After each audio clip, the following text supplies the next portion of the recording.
Quiero agradecer a la organización de este importantísimo foro que me haya invitado a participar hoy aquí con todos ustedes. Voy a hacer una presentación súper breve de la empresa en la que trabajo, Fertiberia.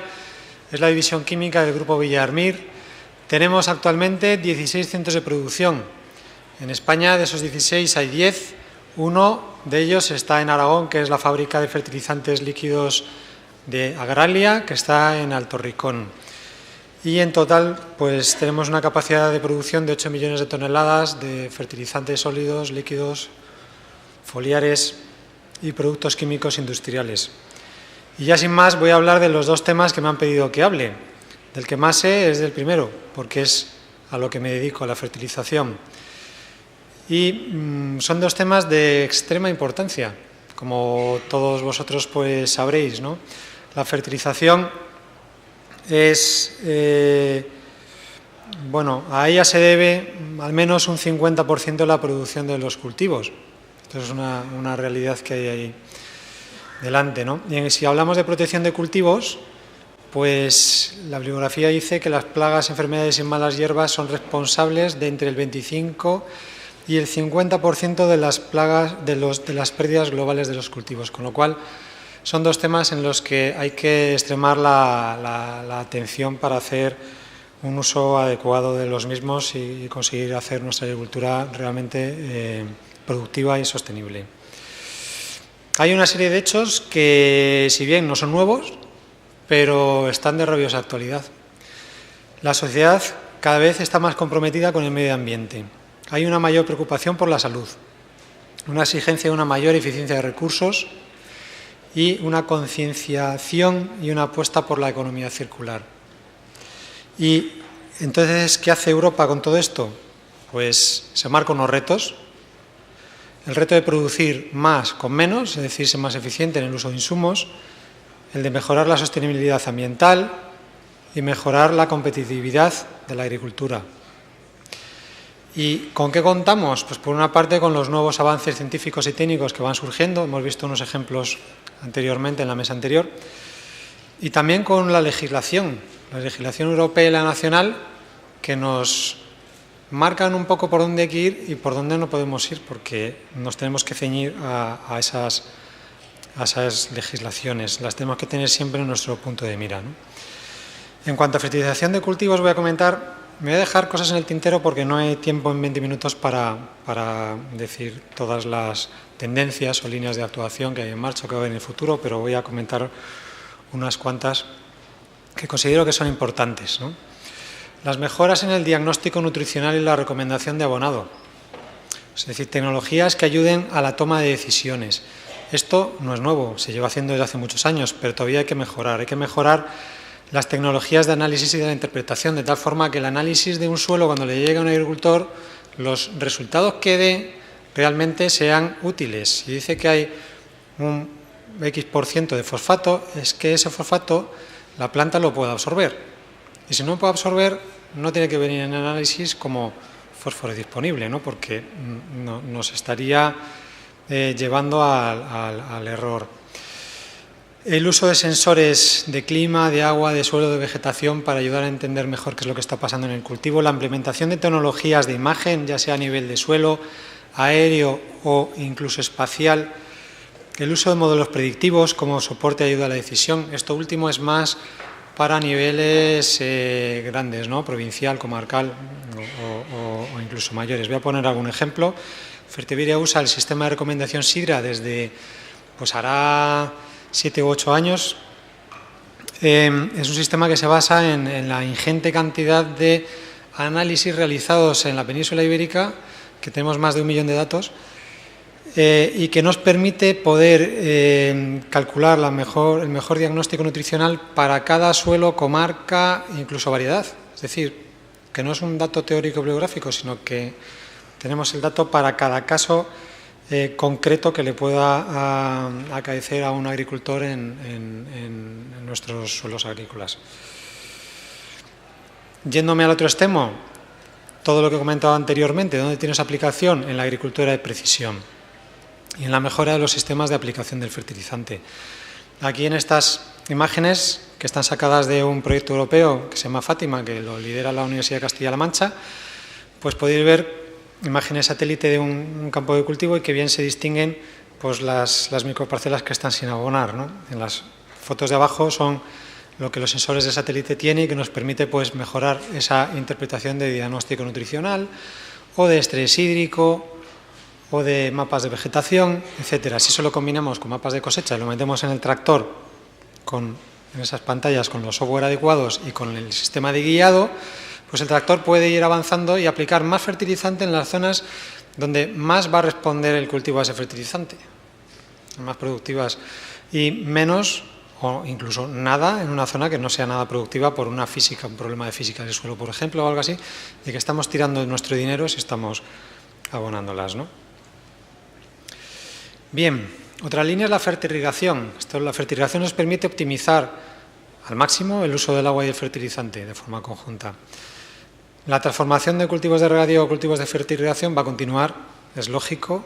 El tema del suministro de agua que ha comentado el profesor Playán anteriormente, bueno, tenemos poca agua, es un bien necesario, importantísimo y escaso. Entonces, todo lo que sea desalación, recirculación en los cultivos que lo permitan de invernadero, por ejemplo, en depuración, etcétera, pues seguirá para adelante. Los sistemas de monitorización y control, igual que los que he comentado anteriormente, es más fácil en este tipo de cultivos normalmente pues porque son más protegidos de alguna manera y permiten incorporar más tipo de sensores, ¿no? Y nuevos fertilizantes solubles y líquidos que sean pues productos más especializados, que voy a comentar un poquito más adelante.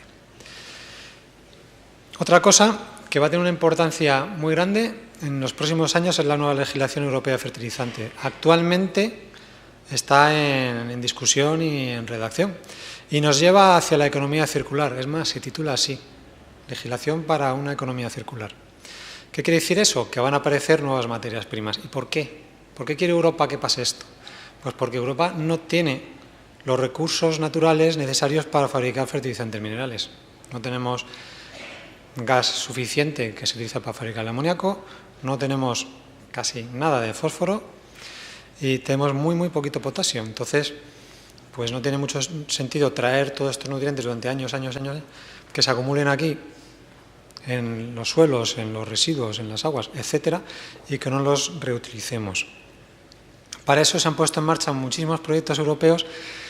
En Newfer lo pongo como ejemplo porque es un proyecto que lidera Fertiberia y es el primer proyecto que lidera una empresa de fertilizantes de este tipo, de recuperar nutrientes de residuos de origen bio para producir fertilizantes. Para cerrar el ciclo, ¿vale? Los nutrientes que salieron de las industrias de fertilizantes, se emplearon en la agricultura, han acabado en residuos municipales, agrarios, etcétera, estiércol, y que vuelvan a entrar otra vez en la industria del fertilizante. Y no es sencillo, ya lo digo, porque la mayor parte de los nutrientes que están en estos residuos, en muchas ocasiones, no están disponibles para los cultivos. En esto hay que tener cuidado, hay que leerse bien las etiquetas de los fertilizantes para ver de los nutrientes que dicen que tiene, cuántos puede mi planta aprovechar y cuántos no. Los que no valen para nada. Entonces hay que garantizar una calidad en esos nutrientes nuevos, una seguridad, ausencia de tóxicos, elementos nocivos, etcétera, una estabilidad del suministro, la disponibilidad de los nutrientes y el suministro, adecuación a los procesos de fabricación actuales y, como no, la viabilidad económica. Esto no se puede hacer siendo más caro que utilizando las materias primas de la minería o las materias primas que venimos utilizando. Tiene que igualar los precios o, si se puede bajar, pues mejor que mejor. En cuanto a especialización de productos, vamos a ver, la eficiencia en la utilización de los nutrientes del sistema suelo-planta no es excesivamente alta. Los datos que pongo ahí son de la bibliografía. El nitrógeno entre 50 y 70, el fósforo entre el 10 y el 15, yo creo que es más alta, que igual llega al 25%. Potasio entre el 40 y 60, es decir, es lo que hay. Tampoco nosotros somos del todo eficientes en aprovechar los nutrientes que comemos todos los días. Bueno, pues, pero esto quiere decir que hay margen de mejora y es en lo que tenemos que trabajar. Hay que desarrollar fertilizantes avanzados, productos específicos para diferentes cultivos y sistemas de manejo, es decir, que sean más dirigidos a cada caso concreto. Trabajar en temas de liberación controlada, liberación lenta para reducir el riesgo de lavado de nitratos, de volatilización de nitrógeno, el cuidado del medio ambiente y el aprovechamiento de los nutrientes, ¿no? El control de procesos de transformación de los nutrientes en el suelo, que reduzca la fijación de los nutrientes en el suelo, por ejemplo, o ponga más nutrientes disponibles en la solución del suelo, que es de donde la planta los va a extraer, de la solución líquida del suelo. Fertilizantes con efectos bioestimulantes, y algunas cosas más, ¿no? Las imágenes que hay a la izquierda son de productos que han salido en los últimos 2 años al mercado, de Fertiberia, en este caso, que tienen bioestimulantes, tienen estabilizadores de nitrógeno y otras cosas. O sea que esto es futuro, pero esto ya es una realidad también. Voy a poner un ejemplo de un desarrollo de producto avanzado para que veáis un poco pues cómo lo entendemos nosotros, ¿no? En este caso, de un nuevo equilibrio para el olivar, que el olivar se venía vendiendo desde hace 20 años un equilibrio para el olivar que iba muy bien. Pero bueno, analizamos en los últimos 6 o 7 años más de 1.600 muestras de suelo que teníamos en nuestras bases de datos de Andalucía. Y con eso pues conseguimos tener perfectamente por provincias cuáles eran los datos medios de todos los parámetros químicos y físicos de los suelos de Andalucía de olivar, ¿vale? Para macros, microelementos, etcétera, también. Se cogieron más de 8.000 muestras foliares. Una fortaleza que tiene Fertiberia es la enorme base de datos que maneja. Y con esto se vieron pues cuáles eran las necesidades nutricionales del olivar ahora mismo y cuándo un olivar está bien nutrido, ¿no? ¿Qué necesita para estar bien nutrido? La conclusión es que el equilibrio que se venía comercializando desde hace mucho tiempo, el especial olivo 2612, que funcionaba bien, un equilibrio 1,03,06 en nitrógeno, fósforo y potasio, se optimizaba si lo cambiábamos a un equilibrio 1,05,06. Es decir, incrementábamos la proporción de fósforo en el fertilizante. No solo eso, sino que además vimos que era necesario aplicarle, aparte del boro que ya traía, aplicarle 2 microelementos más, hierro y zinc. Y aquí metimos mucha tecnología, hicimos proyectos de investigación con universidades, porque son 2 elementos que son conocidos por todo el mundo, pero que se maneja muy mal. El zinc en el suelo se bloquea. Y además muy rápido. Se bloquea con los fosfatos, se bloquea en ambientes alcalinos, etc. Entonces diseñamos una técnica de complejación del zinc en un complejo de lignosulfonato, tecnología propia porque las que había en el mercado no cumplían los estándares que nosotros nos habíamos marcado de concentración de zinc necesaria para poder aplicarlo a un abono sólido. Y bueno, la aplicamos. En las gráficas podéis ver cómo aplicando sulfato de zinc la respuesta es reducidita, incluso aplicando un 1% de sulfato de zinc en el fertilizante es bastante pequeña, no porque sea malo, es un zinc soluble cuando está con el sulfato, pero cuando lo aplicas al suelo se vuelve insoluble y es lo que pasa. Y aplicándolo complejado con lignosulfonato, pues la respuesta tanto en peso seco como en absorción foliar pues radicalmente diferente. Con el hierro pasa una cosa parecida. El hierro es el elemento que tiene mayor carencia, el microelemento con mayores carencias a nivel nacional. El hierro se oxida. El hierro se aplica como sulfato, por ejemplo, por poner un ejemplo, una forma soluble al suelo y rápidamente se oxida. Una vez oxidado ya la planta no lo puede absorber ni lo podrá absorber prácticamente. Entonces diseñamos una nueva fuente de hierro, hierro 2, que se mantiene estable en el suelo tiempo y tiempo, es decir, tiene carácter acumulativo. Estos proyectos se tardan muchísimo en hacer porque no es un tema sencillo. Veis ahí ensayos que hicimos en Valladolid durante 5 años en las mismas parcelas aplicando exactamente los mismos productos, la misma cantidad de fertilizante con los mismos productos. Y en azul está pues el que lleva la carbolita, este hierro estable, y en verde el mismo fertilizante pero sin hierro, sin este hierro. Entonces todos los años se produjo una mejora en la medición de SPAZ o de NDVI que da una idea bastante clara del contenido en clorofila. Lo que quiere decir es que el hierro lo está absorbiendo mejor. En la gráfica de la izquierda es la producción, que todos los años menos en uno que se mantuvo igual, pues aumentó. Pero es que el último año, que hubo una beza, no se fertilizó. Y aún así siguió subiendo el contenido en clorofila, lo cual quiere decir que ese hierro se mantiene estable. Si hablamos de protección de cultivos, pues empiezo como empecé la otra, hablando de manejo prácticamente, ¿no? La prevención y la exclusión es la piedra angular de la gestión integrada de plagas, enfermedades y malas hierbas. Esto siempre será así.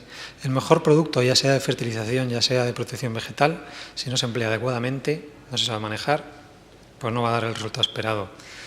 Vale. Hay que avanzar en el diagnóstico basado en la detección rápida, la identificación, mitigación y monitorización y en los sistemas de alerta a nivel de comarca, provincial o superior, que sería mejor. Hay que crear las condiciones medioambientales que impidan el establecimiento o minimicen el impacto. Hace 2 años en Andalucía hubo un problema que no se veía desde hacía mucho tiempo de la plaga del mosquito del trigo. ¿Por qué? Pues bueno, se dieron las condiciones ambientales, pero es que además era un monocultivo de trigo, había siembra directa y no se permitía quemar rastrojo. Y pasó lo que pasó. Hay que seguir con la diversificación de cultivos, la implantación de cubiertas vegetales y, cómo no, la conservación y promoción de los enemigos naturales. Y poner cosas para que les favorezca, ya sean setos, barbechos, cultivos refugio, etc. Prevención de la entrada de malas hierbas, mitigación de su propagación, mapeo de las malas hierbas anterior a la aplicación del producto, ¿no? Trabajar mucho en la selectividad. Los fitosanitarios tienen que ser cada vez más selectivos, que solamente vayan a atacar al insecto, a la enfermedad, a la mala hierba hacia la que van dirigidas, ¿no? El tema del residuo cero es de extrema importancia. La localización y la maquinaria avanzada. Aquí lo que hay que hacer es ir a la feria y darse una vuelta para ver por dónde van un poco los tiros, ¿no? Equipos avanzados de aplicación con pulverizadores que llaman SMART, ¿no? Que aplican dosis variable y a la vez tienen sistemas de detección que permiten tomar decisiones en tiempo real, vehículos autónomos, nuevos cultivadores que sean más eficientes, etcétera. Si hablamos específicamente de plagas, enfermedades, nematodos, y lo tengo que agrupar todo por falta de tiempo, ¿no? Pero bueno, se está trabajando muchísimo en control biológico mediante microorganismos y también en la acción de extractos naturales o semiquímicos. Estos tienen 2 tipos de acciones, o una acción directa de inhibición del crecimiento del patógeno, o bien es una acción indirecta de inducción a la resistencia de la planta. ¿Vale? Pero están apareciendo muchas técnicas, la metagenómica, metabolómica, proteómica, etcétera, que van a permitir a los científicos llegar al centro de cuáles son los procesos biológicos y bioquímicos que se están produciendo y a definir productos que basados en estas líneas que tengan un buen efecto y sean muy interesantes. El uso de insectos y arácnidos auxiliares, lo que son pues predadores y parasitoides, se llevan utilizando desde hace años, pero hay que seguir avanzando mucho en ellos para que sean más efectivos y para que tengan su implantación, sobre todo en cultivo extensivo, que es en el que más cuesta, ¿no? Es importante hacer estudios de larga duración con cultivos. Por ejemplo, hay estudios de en torno a 15 años de duración con Rhizoctonia, donde se ha visto que hay suelos que tienen un efecto supresor. Una vez identificados esos suelos, se han identificado los microorganismos responsables de que ese suelo sea supresor a esa enfermedad. Se pueden aislar esos microorganismos, reproducir en fermentadores y poderlos aplicar en otro tipo de suelos, ¿no? Y, volviendo a lo que es mi campo, como no, una correcta nutrición para que la planta tenga una buena salud y una mejor resistencia. Igual que nosotros, ¿no? Si estamos mal nutridos, pues aguantaremos peor la gripe y lo que nos venga encima, ¿no? Hay elementos que se conoce perfectamente, fundamentalmente microelementos, que tienen unos efectos muy directos. Por ejemplo, el zinc, todos sabemos que promociona altamente el crecimiento de raíces secundarias. Puede compensar a lo mejor el daño que está produciendo un nematodo.